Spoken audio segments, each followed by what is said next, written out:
വിജയൻ നിന്നെ കൊണ്ട് പറ്റാത്തത് ഞങ്ങൾ ചെയ്തു കാണിച്ചു, ഇപ്പോൾ ശരിയാക്കി തരാമെന്ന് പറഞ്ഞ് ഉറപ്പോടെ കേരളത്തിന്റെ മുഖ്യമന്ത്രി കസേരയിൽ കയറി സകല ജനങ്ങളെയും കടക്ക് പുറത്ത് എന്ന് പറഞ്ഞ് ഓടിച്ചൊടുക്കം തോൽവിക്ക് സമാനമായ വിജയത്തിലൂടെയാണ് ഇപ്പോൾ പ്രതിപക്ഷ കസേരയിൽ കടിച്ചു തൂങ്ങി കിടക്കുന്നതെന്നൊക്കെ പറഞ്ഞുകൊണ്ടാണ് രാഹുൽ മാങ്കൂട്ടം ഇന്നലെ സതീശനെ മുന്നിൽ നിർത്തിക്കൊണ്ട് പിണറായി അടക്കമുള്ള സകല CPM കമ്മിക്കൂട്ടങ്ങൾക്കുമെതിരെ ആഞ്ഞടിച്ചത്.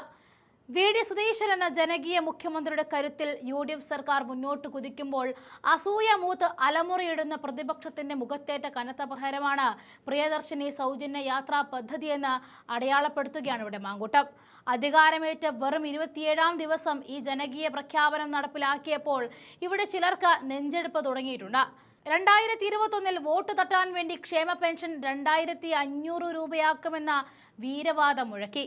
ഒടുവിൽ 2026 നാണം കെട്ട് കസേര ഒഴിഞ്ഞുപോയ പിണറായി വിജയനോട് ഒരൊറ്റ ചോദ്യം പോലും ചോദിക്കാൻ ധൈര്യമില്ലാതിരുന്ന മാധ്യമപ്പടയാണെന്ന് UDF സർക്കാരിന് നേരെ കുത്തിത്തിരിപ്പുകളുമായിട്ട് വരുന്നത്. KSRTCയുടെ ഓർഡിനറി ബസ്സുകളിൽ സ്ത്രീകളുടെ യാത്ര തികച്ചും സൗജന്യമാക്കിയപ്പോൾ ഇത് വെറും 7-8 ബസ്സുകളിൽ ഒതുങ്ങുന്ന തട്ടിപ്പാണെന്ന് പറഞ്ഞ് പരിഹസിക്കാൻ നോക്കിയ കമ്മിക്കൂട്ടങ്ങൾ കൃത്യമായ കണക്കുകൾ കണ്ടപ്പോൾ കണ്ണു തള്ളി നിൽക്കുകയാണ്. കേരളത്തിൽ ആകെ ഓടുന്ന 5765 KSRTC ബസ്സുകളിൽ 3125 ഓർഡിനറി ബസ്സുകൾ തന്നെയാണ്. അതായത് KSRTC സർവീസുകളുടെ 55%-ലധികവും ഈ പദ്ധതി വിജയകരമായി നടപ്പിലാക്കി കഴിഞ്ഞു എന്നർത്ഥം. ഇത് വെറും ഒരു സൗജന്യ പദ്ധതിയല്ല, മറിച്ച് കേരളത്തിലെ സ്ത്രീ സമൂഹത്തെ സ്വയം പര്യാപ്തതയിലേക്ക് നയിക്കുന്ന വിപ്ലവകരമായ സ്ത്രീ ശാക്തീകരണമാണ്. നിത്യേനയുള്ള യാത്രാക്കൂലി ലാഭിക്കുന്നതിലൂടെ കോടിക്കണക്കിന് രൂപയാണ് ഓരോ മാസവും സാധാരണക്കാരായ അമ്മമാരുടെയും സഹോദരിമാരുടെയും കൈകളിൽ അവശേഷിക്കുന്നത്. സ്കൂട്ടറുകളും സ്വകാര്യ വാഹനങ്ങളും ഉപേക്ഷിച്ച് സ്ത്രീകൾ വലിയ രീതിയിൽ പൊതുഗതാഗതത്തെ ആശ്രയിക്കാൻ തുടങ്ങിയതോടെ റോഡുകളിലെ ഗതാഗത കുരുക്കും കാർബണിന്റെ അളവും കുറയുമെന്ന വലിയൊരു പാരിസ്ഥിതിക നേട്ടം കൂടി UDF സർക്കാരിന്റെ ഈ ദീർഘവീക്ഷണത്തിന് പിന്നിലുണ്ട്. പദ്ധതി തുടങ്ങി ആദ്യ തിങ്കളാഴ്ച തന്നെ KSRTCയിലെ സ്ത്രീ യാത്രക്കാരുടെ എണ്ണം 6 ലക്ഷത്തിൽ നിന്നും 9,62,000 കുതിച്ചുയർന്ന കാഴ്ചയും നമ്മൾ കണ്ടു. ഒരൊറ്റ ദിവസം കൊണ്ട് 3 ലക്ഷത്തോളം സ്ത്രീകളാണ് അധികമായിട്ട് ബസ്സുകളിലേക്ക് എത്തിയത്. അതുവഴി കേരളത്തിലെ വനിതകൾക്ക് ഒരൊറ്റ ദിവസം കൊണ്ട് ലാഭിക്കാൻ കഴിഞ്ഞത് 1,43 ലക്ഷം രൂപയാണ്. പാലക്കാട് മുതൽ കോഴിക്കോട് വരെ 132 കിലോമീറ്റർ നീളുന്ന ഓർഡിനറി സർവീസുകൾ മുതൽ ലിമിറ്റഡ് സ്റ്റോപ്പുകളും ഫെയർ സ്റ്റേജുകളും ഗ്രാമവണ്ടികളും വരെ ഈ പദ്ധതിയുടെ പരിധിയിൽ വരുന്നുണ്ട്. റൂട്ടുകൾ കുറവുള്ള ഉൾനാടൻ ഗ്രാമങ്ങളിലേക്ക് തദ്ദേശ സ്ഥാപനങ്ങളുമായി സഹകരിച്ച കൂടുതൽ സർവീസുകൾ ആരംഭിക്കാൻ തയ്യാറാണെന്നും ഗതാഗത മന്ത്രി CP ജോൺ വ്യക്തമാക്കിയതോടെ പ്രതിപക്ഷത്തിന്റെ എല്ലാ കുപ്രചാരണങ്ങളെയും കാറ്റിൽ പറത്തിയിരിക്കുകയാണ്. ഈ പദ്ധതി വരുന്നതോടെ KSRTC തകരുമെന്നാണ് കമ്മിക്കൂട്ടങ്ങളുടെ അടുത്ത വ്യാജ പ്രചാരണം. എന്നാൽ യാഥാർത്ഥ്യം മറ്റൊന്നാണ്. സ്ത്രീകൾ യാത്ര ചെയ്യുന്ന ടിക്കറ്റിന്റെ പൂർണ്ണ തുകയും സംസ്ഥാന സർക്കാർ കൃത്യമായിട്ട് KSRTCക്ക് നേരിട്ട് നൽകുന്നുണ്ട്. അതുകൊണ്ട് കോർപ്പറേഷന് ഇവിടെ 1 രൂപയുടെ നഷ്ടം പോലും ഇല്ല എന്ന് മാത്രമല്ല, യാത്രക്കാർ ഇല്ലാത്തതിന്റെ പേരിൽ മുൻപ് നിർത്തിവെച്ചിരുന്ന സർവീസുകൾ പലതും പുനരാരംഭിക്കുവാൻ കഴിയുന്നതോടെ വലിയൊരു ലാഭത്തിലേക്കാണ് KSRTC നീങ്ങാനൊരുങ്ങുന്നത്. കഴിഞ്ഞ 10 വർഷം ഭരിച്ച KSRTC 16,000 കോടിയുടെ കടക്കണിയിലാക്കിയവർക്കും ശമ്പളം കൊടുക്കാതെ ജീവനക്കാരെ പട്ടിണി കിടത്തിയവർക്കും ഈ ജനകീയ സർക്കാരിനെ വിമർശിക്കാൻ യാതൊരു അർഹതയുമില്ല. ഈ തുടങ്ങിയ കണക്കുകളെല്ലാം എണ്ണി പറഞ്ഞുകൊണ്ടാണ് കോൺഗ്രസിന് പുറത്തു നിന്നുകൊണ്ട് രാഹുൽ മാങ്കൂട്ടം കഴിഞ്ഞ ദിവസം CPMനും BJPക്കുമെതിരെ ആഞ്ഞടിച്ചത്.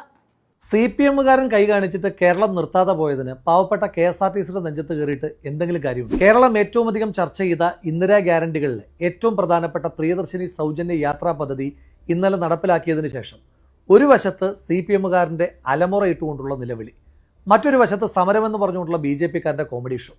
ഇതിനെല്ലാം ഇടയിലൂടെ നിശ്ചയദാർഢ്യത്തോടെ പദ്ധതി മുന്നോട്ട് പോകുമ്പോൾ പിണറായി 3.0 നടപ്പിലാക്കാൻ വേണ്ടി കാശ് വാങ്ങി കൊട്ടേഷൻ എടുത്തിട്ട് ജനങ്ങൾ 3.0 ആക്കി മാറ്റിയ മാധ്യമപ്രവർത്തകരുടെ കുത്തിത്തിരിപ്പ് വേറെ. UDFന്റെ സർക്കാർ ചുമതല ഏറ്റെടുത്ത് 2ാമത്തെ ദിവസം മുതൽ CPMും CPMന്റെ മാധ്യമപ്രവർത്തകരും BJPക്കാരും ഒന്നിച്ചു ചോദിക്കുന്ന ചോദ്യമാണ്, എവിടെ നിങ്ങൾ വാക്ക് പറഞ്ഞ കേരളത്തിലെ സ്ത്രീകളുടെ സൗജന്യ യാത്രാ പദ്ധതി? ഒന്ന് ആലോചിച്ച് നോക്കണം. 2021 തിരഞ്ഞെടുപ്പിൽ ജയിക്കാൻ വേണ്ടി കേരളത്തിലെ ക്ഷേമ പെൻഷൻ 2,500 രൂപയാക്കി വർദ്ധിപ്പിക്കുമെന്ന് പറഞ്ഞിട്ട് 2026 ചുമതല ഒഴിയുന്നത് വരെ ആ പണം വർദ്ധിപ്പിക്കാതിരുന്ന വിജയനോട് ഒരാൾ പോലും ആ ചോദ്യം ചോദിച്ചിട്ടില്ല. എന്നിട്ടും ശ്രീ വി ഡി സതീശനോട് ചോദിക്കുമ്പോൾ ചുമതല ഏറ്റെടുത്ത് 27ാമത്തെ ദിവസം കേരളത്തിന്റെ മുഖ്യമന്ത്രി ഈ നാടിനോട് പറയുകയാണ്, ഞങ്ങൾ വാക്ക് നൽകിയ പ്രിയദർശിനി സൗജന്യ യാത്രാ പദ്ധതി ഇതാ നടപ്പിലാക്കിയിരിക്കുന്നു. അത് നടപ്പിലാക്കിയതിനു ശേഷവും ഒരർത്ഥവുമില്ലാത്ത കുറേയേറെ അടിസ്ഥാനരഹിതമായ ആരോപണങ്ങളും ആക്ഷേപങ്ങളുമായി CPM കടന്നു വരികയാണ്.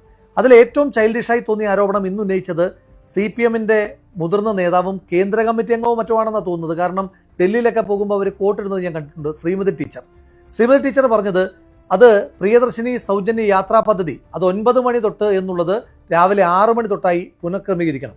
മാധ്യമപ്രവർത്തകർ പറഞ്ഞു ഇതിന് സമയമൊന്നുമില്ലല്ലോ ടീച്ചറെ. അപ്പോൾ ഒരു ചളുപ്പും ഉളുപ്പുമില്ലാതെ ചിരിച്ചുകൊണ്ടിരിക്കുകയാണ് ടീച്ചർ.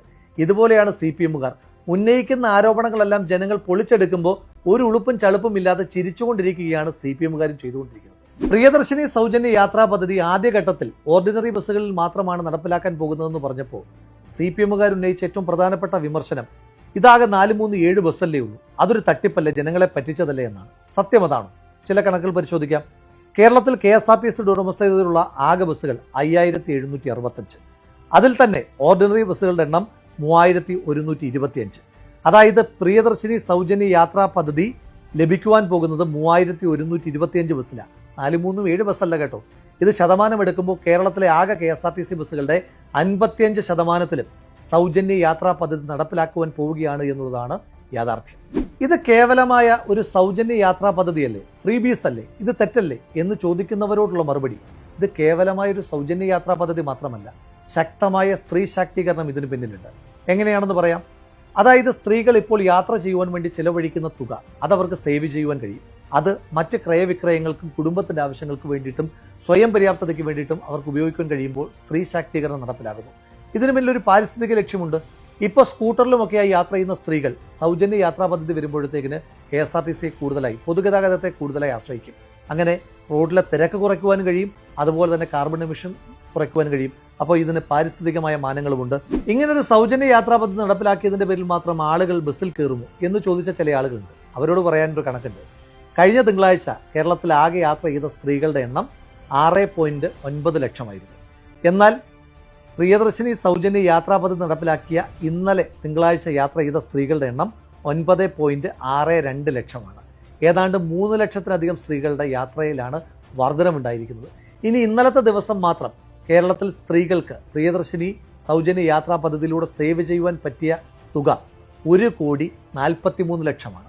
ഒറ്റ ദിവസം 1,43 രൂപ കേരളത്തിലെ സ്ത്രീകൾക്ക് സേവ് ചെയ്യുവാൻ കഴിഞ്ഞുവെങ്കിൽ ഒരു വർഷം എത്ര കോടിയാണ് എന്ന് നിങ്ങൾ സ്വയം കണക്ക് കൂട്ടി നോക്കൂ. ഈ ഓർഡിനറി ബസ് എന്ന് പറയുമ്പോൾ ആകെ 10 കിലോമീറ്ററൊക്കെ ഓടുന്ന ചെറിയ ലോക്കൽ ബസ്സുകളല്ലേ, ഇതൊരു തട്ടിപ്പല്ലേ? ദീർഘദൂര യാത്ര ചെയ്യുന്ന സ്ത്രീകൾക്ക് എന്തെങ്കിലും ഗുണം ചെയ്യുമോ എന്നുള്ളതായിരുന്നു മറ്റൊരു കുത്തിത്തിരിപ്പ് ചോദ്യം. അതിനും മറുപടിയുണ്ട്. അപ്പോൾ പാലക്കാട് നിന്ന് കോഴിക്കോട്ടേക്ക് ഓർഡിനറി ബസ് ഉണ്ട്. ഏതാണ്ട് 132 കിലോമീറ്ററാണ് ആ ബസ് യാത്ര ചെയ്യുന്നത്. അതിലെ യാത്ര തികച്ചും സൗജന്യമാണ്. അതല്ല എങ്കിൽ ഏതാണ്ട് 120 രൂപയ്ക്കടുത്താണ് അതിൻ്റെ ടിക്കറ്റ് സാധാരണഗതിയിലാകുന്നത്. അപ്പോൾ അതിൽ സ്ഥിരമായി അങ്ങോട്ടും ഇങ്ങോട്ടും യാത്ര ചെയ്യുന്ന ഒരു സ്ത്രീക്ക് ഒരു ദിവസം ലാഭിക്കുവാൻ കഴിയുന്നത് 240 രൂപയാണ്. ഇത് ലാഭമല്ലേ? മാത്രമല്ല ഓർഡിനറി ബസ് എന്ന് പറയുമ്പോൾ ഓർഡിനറി ബസ്സുകൾ വരും, ലിമിറ്റഡ് സ്റ്റോപ്പ് ഓർഡിനറി വരും, ഫെയർ സ്റ്റേജ് ഓർഡിനറി ബസ്സുകൾ വരും, fair stage limited stop ordinary ബസ്സുകൾ വരും, ഗ്രാമവണ്ടികൾ വരും, ടൗൺ ടു ടൗൺ ബസ്സുകൾ വരും. ഇതെല്ലാം കൂടെ കൂട്ടിയിട്ടാണ് പ്രിയദർശിനി സൗജന്യ യാത്രാ പദ്ധതിയിൽ ഉൾപ്പെടുത്തിയിരിക്കുന്നത്. ഇനിയും ഏതെങ്കിലും റൂട്ടിൽ ബസ്സുകളില്ല എങ്കിൽ ബഹുമാനപ്പെട്ട കേരളത്തിൻ്റെ ഗതാഗത വകുപ്പ് മന്ത്രി ശ്രീ CP ജോൺ വ്യക്തമായി പറഞ്ഞിട്ടുണ്ട്, ഗ്രാമവണ്ടികൾ ആരംഭിക്കാം. ത്രിതല പഞ്ചായത്ത് സംവിധാനങ്ങൾ ഇനിഷ്യേറ്റീവ് എടുത്താൽ സ്ത്രീകൾക്ക് യാത്ര ചെയ്യുവാനുള്ള ഏതൊരു റൂട്ടിലേക്കും ബസ്സുകൾ എത്തിക്കുവാൻ KSRTC തയ്യാറാണ് എന്നും KSRTC മന്ത്രി തന്നെ പറയുന്നുണ്ട്. അപ്പോൾ എവിടെയാണ് പ്രശ്നം ഉണ്ടാകുന്നത്? ഈ പദ്ധതിയെ പൂർണ്ണമായി അട്ടിമറിക്കാൻ CPM മുന്നോട്ട് വെച്ച ഏറ്റവും പ്രധാനപ്പെട്ട ആക്ഷേപമായിരുന്നു ഇത് KSRTCയെ നഷ്ടത്തിലാക്കും, KSRTC ജീവനക്കാരുടെ ജീവിതത്തെ ആകെ താറുമാറാക്കും. സത്യമാണ്, പച്ചക്കള്ളാണ്. ഈ പദ്ധതി നടപ്പിലാക്കുന്ന വഴി KSRTCക്ക് 1 രൂപ പോലും നഷ്ടമില്ല. ഉദാഹരണത്തിന് ഒരു സ്ത്രീ യാത്ര ചെയ്യുകയാണ്, അവർക്ക് 60 രൂപയുടെ ടിക്കറ്റായി എന്ന് വിചാരിച്ചു. ആ 60 രൂപ സ്ത്രീക്ക് സൗജന്യമായി കൊടുക്കുമ്പോൾ KSRTC അതിൻ്റെ നഷ്ടം സഹിക്കേണ്ട. ആ 60 രൂപയും മെഷീനിൽ കാണിക്കുന്ന തുക സംസ്ഥാന സർക്കാർ KSRTC കൊടുക്കുന്നുണ്ട്. അപ്പോൾ സ്ത്രീകൾക്ക് ലാഭമാണ്, KSRTCക്ക് ആ പണം കിട്ടുകയും ചെയ്യുന്നുണ്ട്. അതുകൊണ്ട് KSRTC ഒരു തരത്തിലും ഇത് ബാധിക്കുന്നുമില്ല. നഷ്ടമില്ല എന്ന് മാത്രമല്ല, ഈ പദ്ധതി നടപ്പിലാക്കുന്നതോടുകൂടി KSRTCക്ക് കൂടുതൽ ലാഭം ഈ മേഖലയിൽ നിന്നുണ്ടാകാൻ പോവുകയാണ്. കാരണം യാത്രക്കാരില്ലാത്തതിൻ്റെ പേരിൽ നിർത്തിവെക്കപ്പെട്ട പല സർവീസുകളുമുണ്ട്. ഈ സൗജന്യ യാത്രാ പദ്ധതി വരുന്നതോട് കൂടിയിട്ട് ആ സർവീസുകൾ വീണ്ടും ചാലുവാകും. അപ്പോൾ KSRTCക്ക് ആ മേഖലയിൽ നിന്ന് വരുമാനം ലഭിക്കാൻ പോവുകയാണ്. ഇനി യാത്രക്കാരുടെ എണ്ണം കൂടുന്നതനുസരിച്ച് ജീവനക്കാർക്കും ഗുണമാണ്. ജീവനക്കാർക്ക് അവരുടെ ഡ്യൂട്ടി കൂടുതലായി കിട്ടും. ഇപ്പോൾ സർവീസ് ഇല്ലാത്തതിൻ്റെ പേരിൽ മുടങ്ങിപ്പോയ ഡ്യൂട്ടികളെല്ലാം അവർക്ക് തിരിച്ചു കിട്ടാൻ പോവുകയാണ്. മാത്രമല്ല കൂടുതൽ സ്ത്രീകൾ യാത്ര ചെയ്യുന്നതോട് കൂടിയിട്ട് അവരുടെ അലവൻസും കമ്മീഷനുമെല്ലാം വർദ്ധിക്കുവാനും പോവുകയാണ്. KSRTC നഷ്ടത്തിലാകും എന്ന് ഇവർ പറയുന്നത് കേട്ടാൽ തോന്നും ഇവർ 10 വർഷം ഭരിച്ച് KSRTC ഇപ്പോൾ ലാഭത്തിലാണ്. സത്യത്തിലുള്ള കണക്കറിയൂ, KSRTC ഒരു വർഷം 800 മുതൽ 1000 കോടി വരെ നഷ്ടത്തിലാണ്. അക്യൂമുലേറ്റീവ് നഷ്ടമെന്ന് പറയുന്ന KSRTC ഇന്നത്തെ ദിവസം 16,000 കോടി രൂപ നഷ്ടത്തിൽ പോകുന്ന ഒരു പൊതുഗതാഗത മാധ്യമ സ്ഥാപനമാണ്. മാത്രമല്ല ഇനി ഒരു പൊതുഗതാഗത സ്ഥാപനം അത് നഷ്ടത്തിലായാലും വലിയ കുഴപ്പമൊന്നുമില്ല. കാരണം ജനങ്ങൾക്കുള്ളൊരു സർവീസാണത്. ഇപ്പോൾ കേരളത്തിലെ സർക്കാർ കോളേജുകൾ, ആ സർക്കാർ കോളേജുകൾ സാമ്പത്തികമായി ലാഭകരമല്ല എന്ന് കരുതിയിട്ട് സമൂഹത്തിന് നഷ്ടമുണ്ടോ? ഇല്ല. കാരണം അത് സമൂഹത്തിന് കൊടുക്കുന്ന ഒരു സർവീസാണ്. അതുപോലെ KSRTCയും ഒരു സർവീസ് ഓറിയൻറ്റഡ് ആയിട്ട് പ്രവർത്തിക്കുന്ന ഒരു സ്ഥാപനം എന്ന നിലയിൽ അത്തരത്തിലുള്ള നഷ്ടങ്ങളൊന്നും കാൽക്കുലേറ്റ് ചെയ്യേണ്ട. ഇനി ജീവനക്കാരോട്ടുള്ള ഇവരുടെ കൺസേണൊക്കെ കാണുമ്പോൾ കേരളത്തിൽ KSRTCയിൽ പുതിയ നിയമനങ്ങൾ നടത്താതെ K-Swift വഴി താൽക്കാലിക ജീവനക്കാരെ കുത്തിനിറച്ച സർക്കാരായിരുന്നു വിജയൻ്റെ നേതൃത്വത്തിലുള്ള സർക്കാർ. കേരളത്തിലെ 22,000-ഓളം വരുന്ന KSRTC ജീവനക്കാർക്കും 7,000-ഓളം വരുന്ന താൽക്കാലിക ജീവനക്കാർക്കും ഈ സൗജന്യ യാത്രാ പദ്ധതിയിലൂടെ 1 രൂപയുടെ പോലും നഷ്ടമുണ്ടാകുന്നില്ല എന്ന് മാത്രമല്ല 1 രൂപയെങ്കിലും അവർക്ക് അധികത്തിൽ കിട്ടും. ഇനി ഇതിനെ ചോദ്യം ചെയ്യാൻ 2 മാസം വരെ ഈ KSRTC ജീവനക്കാരുടെ ശമ്പളം മുടക്കിയ, 1-ാം തീയതി ശമ്പളം കൊടുക്കാതെ 15-ാം തീയതിയും 16-ാം തീയതിയും ഒക്കെ ശമ്പളം കൊടുത്തുകൊണ്ടിരുന്ന നിങ്ങളുടെ സർക്കാരിൻ്റെ പാർട്ടിക്ക് ഒരവകാശവുമില്ല. നിങ്ങളുടെ കാലത്ത് പെൻഷൻ കിട്ടാത്തതിൻ്റെ പേരിൽ നൂറുകണക്കിന് KSRTC പെൻഷനേഴ്സാണ് ആത്മഹത്യ ചെയ്തതെന്നുള്ള യാഥാർത്ഥ്യമൊക്കെ നിങ്ങൾ മറന്നാലും ഞങ്ങൾ ഒന്നും മറക്കാൻ പോകുന്നില്ല. നാട്ടിൽ എന്ത് നല്ല കാര്യം നടന്നാലും കുത്തിത്തിരിപ്പുമായി ഇറങ്ങുന്ന ചില ശകുനം മുടക്കികളുണ്ട്. അവരിൽ ചിലർ മാധ്യമപ്രവർത്തകരുടെ കൂട്ടത്തിലുമുണ്ട്. അത്തരത്തിലുള്ള ചില ആളുകൾ ഇന്നലെ കൊണ്ടുവന്നൊരു വാർത്തയുണ്ട്. പ്രിയദർശിനി സൗജന്യ യാത്രാ പദ്ധതിയുടെ ഭാഗമാകാതിരിക്കാൻ തിരുവനന്തപുരം ജില്ലയിലെ ഓർഡിനറി ബസ്സുകൾക്ക് മുകളിൽ സിറ്റി ബസ് എന്ന് പുതിയ സ്റ്റിക്കർ ഒട്ടിച്ചു അത്രേ. ഇത് സത്യമാണ്, പച്ചക്കള്ളമല്ലേ? മാധ്യമപ്രവർത്തകർ എന്ന് നിങ്ങളെ വിളിക്കാമോ എന്നറിയില്ല, എങ്കിലും ചോദിക്കാം, മനുഷ്യരെന്ന നിലയിൽ അതിൻ്റെ എന്തെങ്കിലും ഒരു തെളിവ് നിങ്ങൾക്ക് പുറത്തുവിടാൻ കഴിയുമോ? തിരുവനന്തപുരം ജില്ലയിൽ ഇന്നലെ വരെ ആകെയുള്ള ഓർഡിനറി ബസ്സുകളുടെ എണ്ണം 687. ആ കൗണ്ട് ഇപ്പോഴും നിലനിൽക്കുന്നുണ്ട്. ഇന്നലെ വരെ ആകെയുള്ള സിറ്റി ബസ്സുകളുടെ എണ്ണം 284. അതിൽ നിന്നൊരു ബസ് പോലും കൂടിയിട്ടുമില്ല. എന്താ ഈ 2 ബസ്സുകൾ തമ്മിലുള്ള വ്യത്യാസം? ഓർഡിനറി ബസ്സാണ് എങ്കിൽ കേരളത്തിലെവിടെയും മിനിമം ഫെയർ 10 രൂപയാണ്. പിന്നീടുള്ള ഓരോ കിലോമീറ്ററിനും 1 രൂപയും. സിറ്റി ബസ് ആകുമ്പോൾ 2022 ആണ്ട് മുതൽ മിനിമം ചാർജ് എന്ന് പറയുന്നത് 12 രൂപയും പിന്നീടുള്ള ഓരോ കിലോമീറ്ററിനും 1.3 പൈസയുമാണ്. അതായത് സിറ്റി ബസ് ഓർഡിനറി ബസ് അല്ല. അതുകൊണ്ടാണ് പ്രിയദർശിനി സൗജന്യ യാത്രാ പദ്ധതിയിൽ ആ ബസ്സുകൾ ഉൾപ്പെടാതിരിക്കുന്നത്. ഇനി എന്തിനാ സ്റ്റിക്കർ ഒട്ടിച്ചത്? ഈ ബസ്സുകളുടെ എല്ലാം പെയിന്റ് ഒന്നാക്കി മാറ്റി. അപ്പോൾ കൺഫ്യൂഷൻ ഉണ്ടാകും. ആളുകൾ ഓർഡിനറി ബസ്സാണ് എന്ന് കരുതി സിറ്റി ബസ്സിൽ കയറും. അപ്പോൾ സ്ത്രീകൾക്ക് സൗജന്യ യാത്ര ലഭ്യമാകില്ല. ആ കൺഫ്യൂഷൻ ഒഴിവാക്കാൻ സ്ത്രീകളെ സഹായിക്കുവാൻ വേണ്ടിയിട്ടാണ് സിറ്റി ബസ് എന്ന സ്റ്റിക്കർ സിറ്റി ബസ്സുകളിൽ പതിപ്പിച്ചത്. അങ്ങനെ ആളുകളെ സഹായിക്കാൻ ഇറങ്ങിയതിനെ കോലിട്ടിളക്കാനായിട്ട് വന്നിരിക്കുന്ന ആ മാധ്യമപ്രവർത്തകരെ ജനങ്ങൾ കൈകാര്യം ചെയ്യുമെന്നുള്ള കാര്യത്തിൽ എനിക്ക് തർക്കമൊന്നുമില്ല. അപ്പോഴേ കേരളത്തിലെ CPMകാരും BJPക്കാരും കരച്ചിൽ തുടരുക. അവരുടെ കയ്യിൽ നിന്ന് കാശ് വാങ്ങിയ മാധ്യമപ്രവർത്തകരിൽ ചിലർ കുത്തിത്തിരിപ്പും തുടരുക.